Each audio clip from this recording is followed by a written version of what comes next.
E aí pessoal, tudo bem? O meu nome é Paulo Hatz, esse aqui é o Livraria em Casa. E o vídeo de hoje é um formato novo, mais ou menos novo, que eu tô a fim de construir aqui pro canal, porque eu não tenho feito mais vídeos de últimas leituras, né? Não sei se vocês já devem ter reparado, mas raramente eu faço um vídeo de últimas leituras. Hoje em dia, eu tenho preferido dedicar mais tempo a cada livro que eu leio. Então vir aqui, fazer um vídeo mais dedicado, falar e tal, que eu acho que eu consigo falar mais coisa, eu não fico naquela coisa, aquela pressão de eu preciso correr, etc, etc. E também eu não fico naquela pressão de eu preciso ter lido X livros pra fazer um vídeo de últimas leituras que faça sentido, que preencha o espaço, etc. Eu acabo aproveitando meio que todos os livros que eu leio e vou falando eles aqui no canal em outros tipos de conteúdo, né? Ao invés de um vídeo de últimas leituras. Então o que eu quis fazer aqui nesse vídeo, sabe aquele vídeo que eu faço todo ano, que a gente já vem fazendo há muito tempo, que o Vitor traduziu essa tag há milhões de anos atrás, que é aquela tag dos 50%? Eu acho que funciona melhor se eu fizer isso a cada 3 meses. Então eu queria meio que fazer um balanço do primeiro trimestre, falar um pouco do que eu li, a quantidade de livros que eu li, quais foram os melhores e piores livros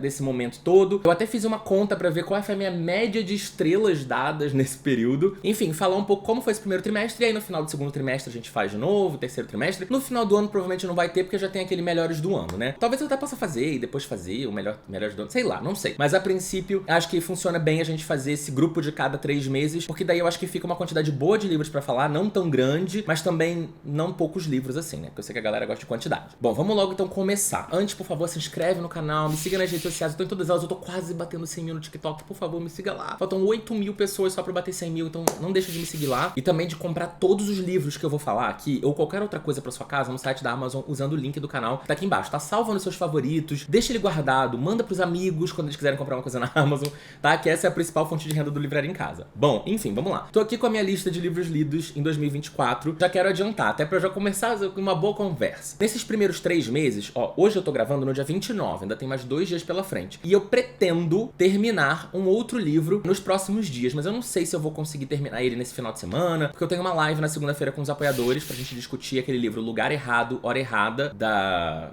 Gillian McAllister. Não, como é que é o nome da autora, hein? Pera aí. Gillian McAllister. Nossa, eu falei certo sem nem... Realmente eu nem lembrava que o nome era esse. Eu não sei de onde saiu. Saiu de um lugar do meu cérebro que eu não tinha noção, que eu sabia. Mas assim, eu não sei se eu vou conseguir terminar ele agora ou não. Então ele vai ficar pro próximo recorte, né? Eu li nesse primeiro trimestre 13 livros, né? Potencialmente 14, se eu terminar o Lugar Errado, Hora Errada até o dia 31. Mais 13 livros. Eu vou falar pra vocês que eu estou feliz. Pode parecer... Eu sei que pra algumas pessoas vai parecer muito, pra quem lê pouco. E pra algumas pessoas que leem muito, eu falo assim, nossa, ele é criador de conteúdo e ele só leu 13 livros. Eu sei que sempre vai ter esse tipo de papo, esse tipo de comentário. E eu não me importo, na verdade eu tô bem satisfeito com a minha quantidade de livros lidos. Eu tenho uma meta que é bem assim, meio que todo ano é a mesma coisa, que é basicamente ler 50 livros no ano. Ano passado eu consegui ler 50 na cravo, eu acho que foram 50 exatamente. Então eu tento sempre ficar dentro da meta de 50 livros por ano, o que dá mais ou menos uns 4 livros por mês. Em algum mês vai ter que ser mais de 4, 5 e tal. Então considerando que a gente terminou o terceiro mês, se eu ler 4 por mês, eu teria lido 12, eu li 13, talvez 14, então eu tô dentro da minha meta, dentro da minha média, tudo caminhando pra ler 50 no ano. Até gostaria de ler mais, mas eu sinto que, por 2 razões, o meu trabalho não me permite ler mais, por mais que o meu trabalho seja falar de livros na internet, infelizmente, gente, tem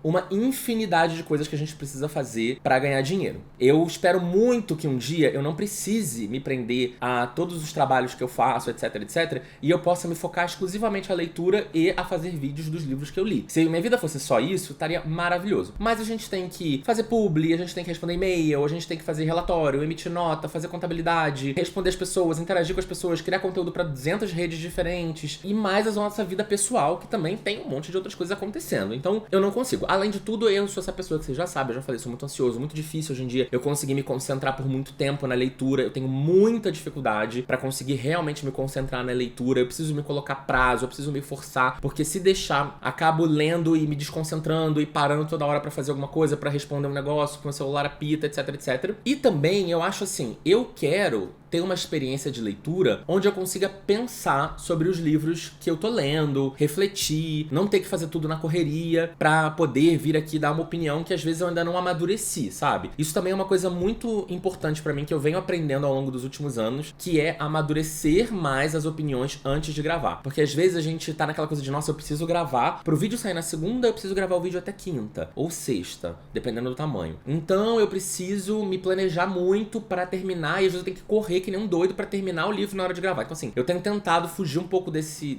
lugar, exatamente pra não me sentir na obrigação de dar uma opinião sem refletir sobre aquilo que eu li antes. Mas eu verdadeiramente gostaria de ler pelo menos uns 6 por mês. Assim, eu queria muito conseguir ler 1,5 a 2 livros por semana, o que daria mais ou menos uns 8 por mês. Mas eu sei que vai ficar um pouco demais pra mim. Mas sei lá, quem sabe um momento, um dia da vida eu consiga ler nessa quantidade. Eu acho difícil, tá? Mas enfim, vamos lá. Dos 13 livros que eu li, eu vou fazer um apanhadão do que foi aqui que eu li. Eu li, o primeiro livro do ano foi Amor Teoricamente, da Ellie Hazelwood. O segundo foi A Palavra que Resta, do Stênio Gardel, foi uma releitura. O terceiro foi Good Nathan, da Kel Costa. O quarto foi Percy Jackson, o Ladrão de Raios, do Rick Riordan, foi uma releitura também. Depois o quinto foi A Cabeça do Santo, da Socorro Racioli. Aí o sexto foi Oração pra Desaparecer, da Socorro Racioli. O sétimo foi Herdeira do Fogo, da Sarah J. Maas. O oitavo foi O Peso de Nossos Nomes, da Emily Giffen. O nono foi Ninféias Negras, do Michel Bussy. O 10º foi A Ampulheta, do Gareth Rubin. O 11º foi Uma Família Feliz, do Rafael Monte. O 12º foi Nadando no Escuro, do Tomás Jodorowsky, também foi uma releitura. E o 13º foi Quarta Asa, da Rebecca Yarros. Então, ou seja, 13 livros lidos, 3 foram releituras. Mas eu amei todas as releituras que eu fiz, foram incríveis. Inclusive, eu já falei até no TikTok sobre isso, me abriu muito a mente de falar, cara, eu quero muito voltar a reler livros, assim, sabe? Eu fiquei pensando, nossa, eu queria reler Tudo é Rio, eu queria reler Fúria Vermelha, eu preciso reler Evelyn Hugo, eu quero reler livros antigos da Colleen Hoover, tipo Um Caso Perdido. Tô sentindo muito mais hoje vontade de reler livros, voltar pra esses mundos e com mais atenção, com mais calma, com mais cuidado e com uma cabeça de hoje também, porque faz muita diferença. Tipo, eu li Um Caso Perdido em 2015, tem 9 anos isso. Então, assim, eu sei que hoje eu sou uma pessoa completamente diferente, eu penso de forma diferente, tenho outras experiências e tal. E então, assim, eu tenho muita vontade de voltar pra esses lugares, mas ao mesmo tempo eu preciso ler coisas novas, porque eu sinto necessidade de conhecer tudo, saber de tudo, porque eu sou ansioso. Desses 13 livros lidos, uma boa estatística também pra gente analisar aqui, é que dos 13, foram 5 livros nacionais. Foi basicamente 38% das minhas leituras estão sendo leituras nacionais, o que eu gosto muito, porque eu vinha numa média do ano passado de 30% de livros nacionais, o que é uma média já muito boa, mas eu ainda quero ler mais ainda. Tem muito livro nacional que eu quero ler, então eu tô bastante feliz de estar aí. Quase 40% dos meus livros lidos até agora foram livros nacionais, e de favoritos até agora foram 3 livros favoritos. A minha média de estrelas dadas até o momento é de 4,08. Então, ou seja, tem bastante livro bom. Eu até fiz um tweet no outro dia reclamando, falando assim, nossa, tem muito tempo que eu não leio um livro ruim. Foi por isso que eu fui ler Quarta Asa. Porque eu falei assim, nossa, gente, tem muito tempo que eu tô lendo só coisa boa. Porque você vê, ó, eu peguei Percy Jackson, Cabeça do Santo, Oração pra Desaparecer, aí veio Herdeira do Fogo. Peso de Nossos Nomes, Ninféias Negras, Ampulheta. Vamos falar sobre isso já, sobre Ampulheta. Uma Família Feliz, Nadando no Escuro, Quarta Asa também. Tiveram majoritariamente livros bons, né? Então, ano passado, por exemplo, eu li muito livro ruim. Mas eu acho que vai vir bastante coisa ruim aí no próximo trimestre, porque eu tô querendo pegar algumas outras coisas populares pra dar uma lida e saber o que tá rolando, mas ao mesmo tempo eu tô com aquela coisa de eu quero ler livros bons também, que eu tô muito curioso, então não sei. Mas a minha nota tá muito boa. Vamos então agora, vou fazer aqui um rankingzinho de 3 piores livros e os 3 melhores livros que eu li até o momento. Não significa, gente, que no final de 2024, quando eu fizer aquela listona de melhores do ano, que esses livros vão estar nos favoritos ou não, porque ainda tem muita água pra correr embaixo desse rio, muita coisa pra acontecer até o final do ano, e as nossas opiniões vão mudando também, né? A gente vai lendo outros livros, a gente tende, muitas vezes, a valorizar o último livro que a gente leu mais do que livros que a gente leu há mais tempo, né? Porque a nossa memória tá mais fresca. Ou às vezes eu faço uma coisa pior, que é tipo assim, nossa, foi o primeiro livro que eu li no ano, e aí ele me chamou muita atenção, e aí, tipo assim, eu botei ele num pedestal, eu nem lembro mais exatamente todos os detalhes do livro, mas eu coloquei ele num pedestal e eu não consigo mais tirar. Então é sempre difícil confiar na nossa própria opinião. Mas vamos lá. Vou começar pelo melhores, porque eu sei que vocês querem saber mais o piores, então vamos lá. Os 3 melhores foram os 3 livros que eu dei favoritos no ano. Corrigindo, eu dei 4 favoritos, tá?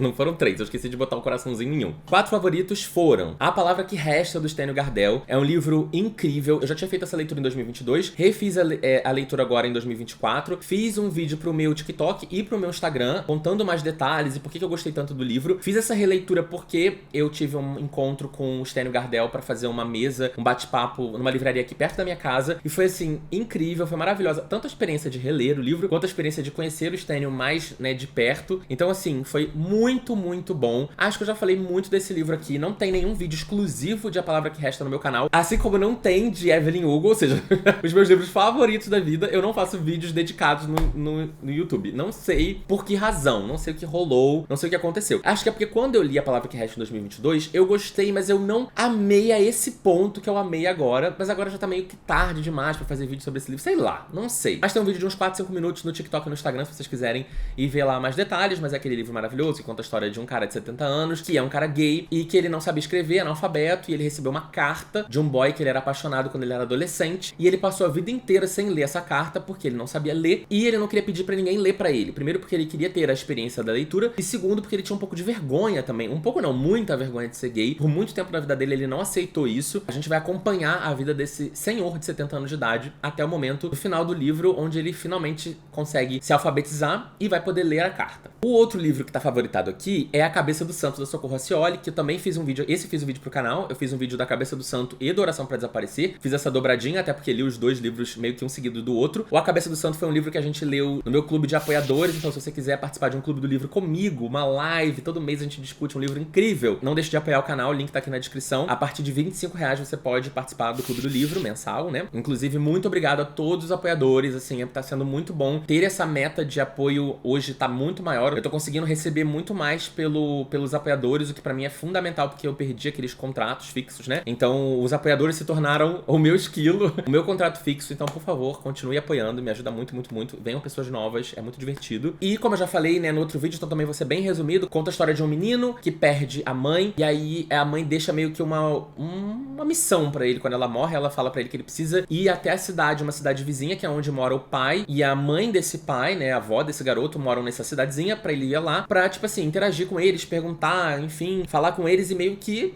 terminar de ser criado, viver com essas pessoas. E aí ele vai até lá, só que quando ele chega lá, a coisa não tá muito boa pro lado dele não, sabe? Ele não consegue esse amor de família que ele tava esperando, e ele acaba tendo que se hospedar, né, se abrigar dentro de uma cabeça de um santo. O São Francisco estava sendo construído nessa cidade e, por um problema que você vai entender lendo o livro, a cabeça não conseguiu ser colocada no corpo do santo e ela ficou jogada lá no meio do mato. Então ele acaba entrando dentro da cabeça porque daí ele consegue se proteger da chuva, do sol e tal. Só que em um determinado momento ele começa a ouvir as preces das pessoas da cidade que ecoam dentro da cabeça do santo. Quando ele bota a cabeça na parede da cabeça do santo, ele consegue ouvir essas preces das pessoas da cidade. E aí as pessoas acabam vendo ele como um mensageiro de São Francisco e todo mundo quer falar com ele, todo mundo quer saber o que tá acontecendo, etc. Ele acaba se tornando um alvo pro bem e pro mal ali naquela cidade. Incrível, maravilhoso. Gente, a Socorro escreve absurdamente bem. Por favor, deem chance. Inclusive, eu vi que esse livro tá indo pra 16ª reimpressão, ou seja, já foram lotes. Toda vez a Companhia das Letras manda produzir um lote de livros, esgota. Aí manda produzir outro e esgota. Esse livro é de 2014, mas ele recentemente tem ganhado mais e mais força, né, mais potência. E vai ter um filme baseado nesse livro. Não sei quando que vai sair, mas aparentemente já tá aí sendo pré-produzido ou produzido. Então, em um futuro breve, que eu espero muito, a gente consiga assistir esse filme. Não sei se vai ser em algum stream ou se vai ser no cinema, mas quero muito ver o filme de A Cabeça do Santo. Tem potencial de ser incrível. Assim, a Socorro, ela escreve de um jeito muito cinematográfico, sabe? Eu consigo ver facilmente virar um filme incrível, desses que bombam e que vão pra Oscar, sabe? Incrível. Outro favorito do ano foi Ninféias Negras, do Michel Bussi, que eu fiz um vídeo aqui pro canal, inclusive. Não tem muito tempo. É um vídeo que foi até muito bem. Eu achei que esse vídeo fosse flopar, porque a gente foi com medo, né? Resenha e tal. Sempre tenho medo. Esse não é um livro muito famoso, é um livro bem pequeno aqui no Brasil. Ele é um livro de 2011, se eu não me engano, que saiu no Brasil em 2016. E eu só fui ler em 2024 por conta do meu clube de apoiadores. E foi muito doido, né, como eu falo nesse vídeo, porque eu passei o livro inteiro, assim, começou o livro muito bem, eu amando o livro, e depois na metade eu fiquei meio entediado, e depois no final eu entendi tudo. Tudo fez sentido de por que o livro era do jeito que ele era, né? Todo no final fez toda uma conexão, e eu achei muito bom, assim, muito bom. E é doido porque ele tinha tudo pra não ser um livro legal pra mim, sabe? É um livro muito pautado em investigação policial. Eu amo thriller, eu amo suspense, mas eu não gosto de livro policial, essa coisa de detetive e tal. Normalmente não é muito a minha vibe, mas esse livro tem um aspecto humano, além do... Obviamente que o detetive são seres humanos, né? Mas o aspecto de pessoas, né? De civis, analisando e pensando e estudando aquela história, além da polícia. Ele conta a história de um crime que acontece num vilarejo na França, né? Numa cidadezinha pequena, próxima de Paris, que é um lugar onde Monet tinha uma casa, né? Então tem os jardins de Monet ali e tal. Tudo isso aconteceu na vida real. Esse lugar existiu e tal. Não é um crime que aconteceu na vida real, mas o lugar, todo o cenário desse existe na vida real. E aí acontece um crime ali, a polícia começa a investigar esse crime, várias pistas, etc. E existem 3 mulheres, que basicamente são as protagonistas desse livro. E a gente descobre logo no começo do livro que essas mulheres sabem o que aconteceu. Então você vai ter que ler o livro inteiro pra entender o que aconteceu no crime e por que essas mulheres sabiam, qual é o envolvimento delas com a coisa toda. E, logicamente, tem um grande pano de fundo no livro também, que é essa coisa do impressionismo, do Monet, do quadro, da obra de arte, do quanto isso custa, da própria relação do Monet com a pintura, etc. Tem muitas coisas ali por trás disso tudo. Chama ninféias negras porque ninféias é um tipo de planta que nasce normalmente em laguinhos, né? Uma Vitória Régia, com uma flor que sai também. E o Monet pintava muito essas ninféias. São os quadros dele mais valiosos, são os quadros das ninféias. E aí tem o quadro da ninféia negra. E por último do favoritos, eu li Nadando no Escuro, que tem vídeo aqui no canal também. Um monte de gente não assistiu esse vídeo, então eu agradeço muito se você for lá assistir, porque é um dos livros que, assim, pra mim, favoritos da vida, com certeza. Eu vou sempre lembrar e pensar em recomendar esse livro. É uma escrita muito boa, uma história triste, mas ao mesmo tempo, eu não acho que seja um livro de, destruição, eu vou acabar. Eu vi gente falando que chorou, que ficou mal e tal. Tipo, eu não vejo esse livro como algo assim, meu Deus, eu acabei destruído. Tipo, Me Chame Pelo Seu Nome, que você acaba o livro destruído. Eu acho que não é o intuito. Eu acho que o intuito desse livro é retratar uma realidade que a gente, principalmente aqui do Ocidente e tal, não conhece muito. Esse livro se passa na Polônia. Esse autor, ele é alemão, mas os pais dele são poloneses e ele chegou a morar na Polônia há um tempo também. E ele vai passar ali nos anos 80. Os jovens na Polônia daquela época, a Polônia era governada pela União Soviética, e os jovens daquela época, eles eram obrigados a ir pra um acampamento antes de ir pra universidade. Não, mentira. Antes da universidade? Não. Depois da universidade, pra concluir a universidade, eles precisavam ir pra um acampamento. Pra, tipo assim, aprender a plantar, colher, aprender como as coisas funcionam. Uma coisa meio nacionalista também, de valorização do produto feito internamente, do país e tal. E aí, nesse acampamento, ele acaba conhecendo um outro boy. Eles começam a desenvolver ali uma amizade e tal, uma conversa, etc. Quando acaba esse acampamento, eles vão fazer um outro passeio juntos. É um livro de romance, né? A gente já sabe mais ou menos o que vai acontecer. Só que o ponto interessante desse livro, o que, né, é o mais chamariz de todos, que pra mim é o mais legal, com o amadurecimento deles, né, com eles saindo da faculdade, indo pra vida adulta e vendo a vida como ela é, a gente vai vendo o caminho deles um pouco se distanciando, porque um é muito revoltado com o conservadorismo da Polônia naquela época, onde você não podia ser gay, onde, por exemplo, a vida, a desigualdade social, a alimentação, sabe, tudo era muito difícil. Então ele vai ficando cada vez mais revoltado com o governo e com o fato de que não é fácil sair daquele lugar, não tem muito pra onde você ir. E o outro também se irrita e se incomoda, mas o que ele prefere? Ele prefere fazer o jogo. Ele prefere fazer parte do governo e meio que, tipo assim, viver uma vida de aparências, porque daí ele consegue fazer o que ele quer, mas por trás dos panos. E aí ele consegue ter uma vida de abundância, mas ao mesmo tempo meio que vendendo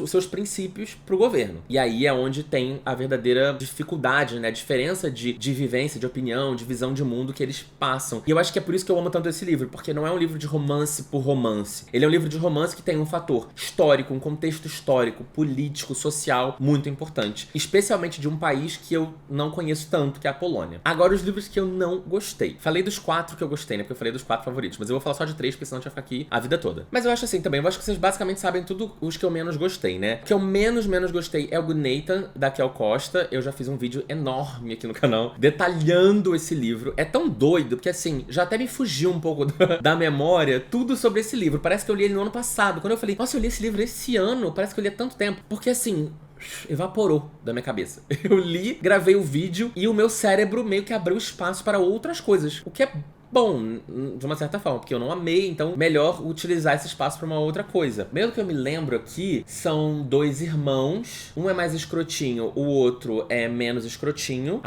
Ela é a menina descoladona, ela anda de moto, ela não quer se relacionar, e etc. E ela é a melhor amiga do irmão babaca, só que ela quer meio que desvirginar o irmão bonzinho, então ela fica seduzindo ele, até que efetivamente rola ali um interesse amoroso entre eles dois. Essa sinopse seria ótimo se fosse assim, né? Só que tem um monte de outras questões, um monte de outros problemas, outras questões de construção, de escrita, etc. Que eu vou deixar pra vocês verem no vídeo lá que eu já fiz. Mas vocês sabem, né, gente? Não funcionou pra mim, eu não gostei da escrita, eu não gostei da história como um todo, eu não gostei do desenvolvimento dos personagens. Acho que tinha, como eu falei, tinha potencial. Desses outros livros aí eróticos que eu já fiz, um monte de reclamação, acho que esse é menos pior, entre aspas. Ele não é um livro tão ruim quanto eu achei Bad Prince, Corrupt, etc. Corrupt tem um fator aí mais engraçado, de uma certa forma. Outro livro que eu não gostei tanto, e vocês sabem que eu já falei dele, mas também não dei uma nota tão baixa assim, é O Herdeiro do Fogo, da Sarah J. Maas. Também tem vídeo aqui no canal. Bem extenso, né? A gente vai acompanhar aí, querida... Como é que é o nome dela? Selena, treinando e praticando mais um pouco, indo pra outro território, né? Pra outro reino e tal. Conhecendo esse outro reino, esses outros personagens. Surge o tal do Rowan, que é um outro boy aí, gatão, gostosão, pausudo, que ela vai se relacionar. É aquilo, eu dei 3 estrelas, eu não acho o livro ruim. Eu só acho o livro extremamente longo. Eu acho que esse livro é muito parado. Eu acho que tem um monte de plot nesse livro que não me interessa. Então vocês já sabem, né? Não preciso ficar me estendendo muito, porque quem não viu o vídeo, por favor, assista. Ah, mas eu ainda pretendo ler. Então você lê, aí você vai lá assistir. E por último, um livro que eu não falei muito aqui no canal ainda sobre, é uma leitura que eu terminei há pouquíssimo tempo atrás. É o A Ampulheta, de... Como é que é o nome do personagem? Do autor? Gareth Rubin. É um livro que eu tava com muita expectativa, porque... o livro já ia vir na capa dura, e aí ele tem essa coisa de 2 histórias que se conectam. Eu até tenho ele aqui, ó, do meu lado. Vindo na minha cara e eu não peguei. É esse aqui, ó, A Ampulheta. Né? Ele é capa dura, publicado pela Globo, e aí você tem uma história aqui desse lado, você gira e você tem outra história desse lado. Uma se passa em 1881 e a outra se passa em 1939. Então tem uma distância aí de mais ou menos uns 50, 60 anos entre as histórias. E o que eu tinha entendido quando eu vi a sinopse desse livro, que era assim, a mesma casa, a casa chama Casa Ampulheta. Então era a mesma casa, meu entendimento era esse, que vão ser em 2 períodos de história diferentes. Um pouco parecido com Se a Casa 8 Falasse, do Victor Martins, tava tentando lembrar o nome do livro, esqueci. Que era tipo isso, né? A mesma casa em 3 épocas diferentes, com personagens diferentes. Eu tinha entendido que era isso, mas não. É assim, tem 2 casas. Tem uma casa que se chama Ampulheta em Londres e uma casa que se chama Ampulheta na Califórnia. Não me lembro qual estado exatamente, se eu não me engano. Não sei se é Los Angeles e tal. Estados Unidos. A de 1880 é a de Londres. E aí você encontra ali uma casa onde mora um padre. Ele é padre paróquio da região. E aí ele tá, tipo assim, muito doente, quase morrendo. E aí o sobrinho dele vem visitar esse padre pra ajudar, né, ele e tal, com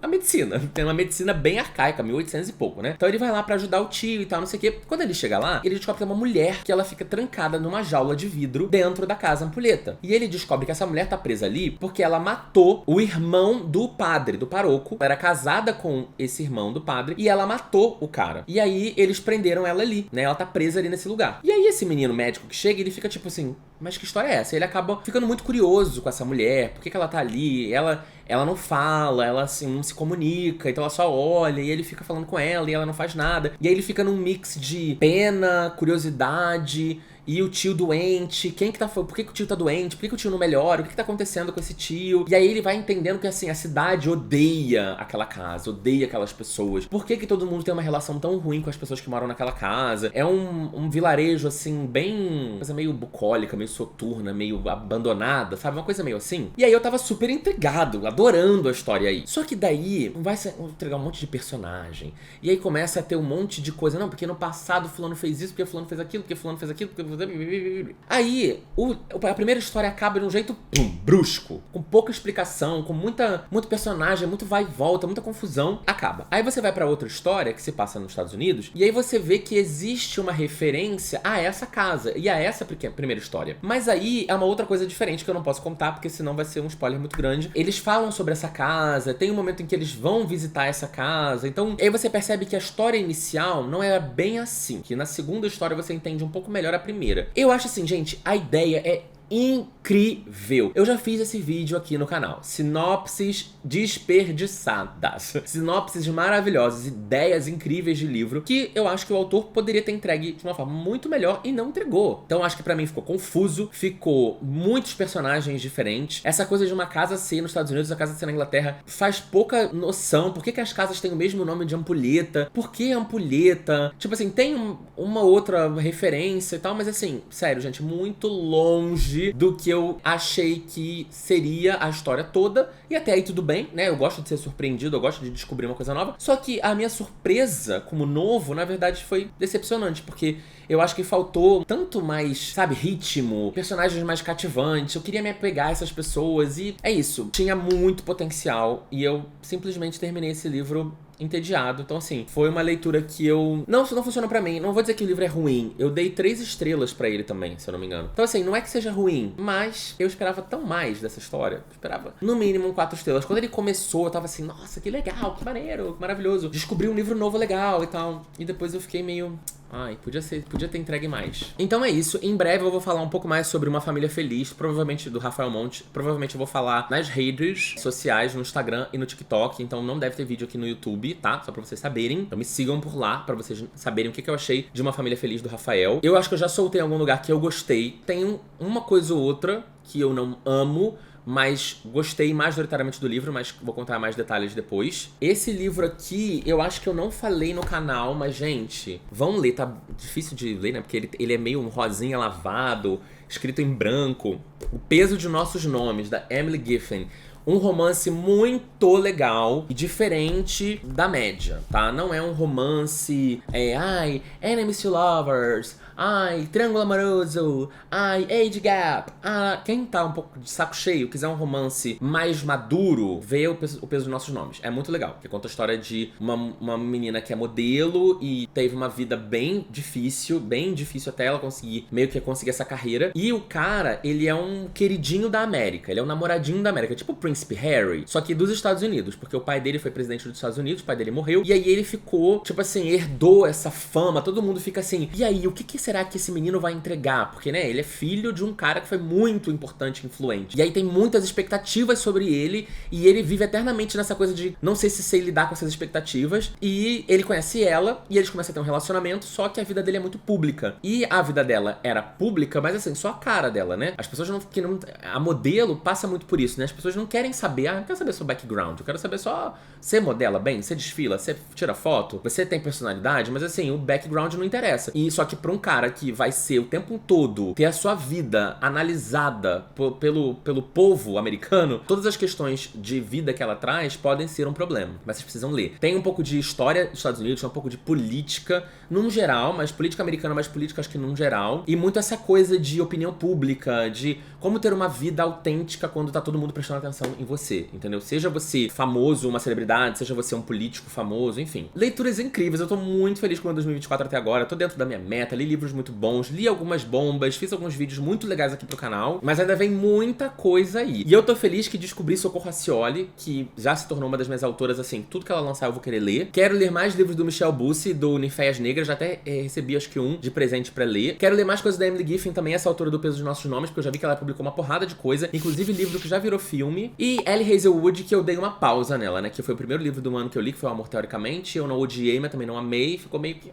Bom, é isso. Me conta o que vocês acharam do meu primeiro trimestre de 2024, me conta o que vocês acharam também. Eu achei legal fazer esse vídeo porque daí eu consigo organizar um pouco melhor as dicas, porque às vezes fica assim, uma dica, outra dica, outra dica, outra dica, e a pessoa não consegue seguir as dicas porque, né, ninguém lê nessa velocidade. Quer dizer, tem gente que lê, né, mas a maioria não. Resolvi fazer um resumão do meu primeiro trimestre, espero que vocês tenham gostado desse formato. No próximo trimestre, lá pra final de junho, eu faço um novo vídeo desse contando como é que foram os próximos 3 meses da minha vida, e eu espero que tenham muitos vídeos interessantes nos próximos meses de livros que eu li, tá? Dá um like nesse vídeo, por favor, dá like, gente, dá like, é muito importante dar like no vídeo. Se inscreve no canal, me siga nas redes sociais, compra no meu link. Um beijo, até a próxima. Tchau, tchau.